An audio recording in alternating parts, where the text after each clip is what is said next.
What is up everyone? Welcome back to our channel. Welcome back to TechMan. In this tutorial, you'll learn how to add a drop shadow to text in DaVinci Resolve 16.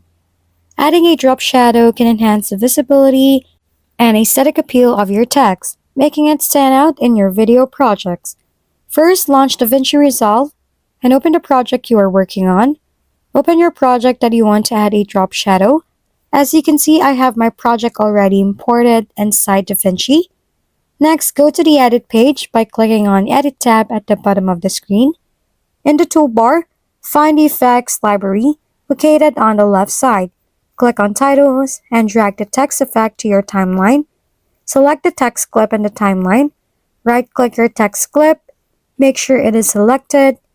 Then on the options, select New Compound Clip. You can give it a name over here. Let's simply use the default one and click Create on the prompt. On your left side, go to OpenFX and use the search bar over here and type in Drop Shadow. Now drag and drop the effects to your compound clip on your timeline. In the Inspector panel on the right, go to OpenFX tab, adjust the font size and alignment as needed to fit your desired style if you like. Ensure the text remains legible against the background. Adjust the shadow settings accordingly. By following the steps, you can create text that only not stands out, but also complements your overall video design. If we've been helpful, kindly give us a thumbs up. And don't forget to hit the subscribe and bell button for more contents. For any questions and suggestions, comment down below.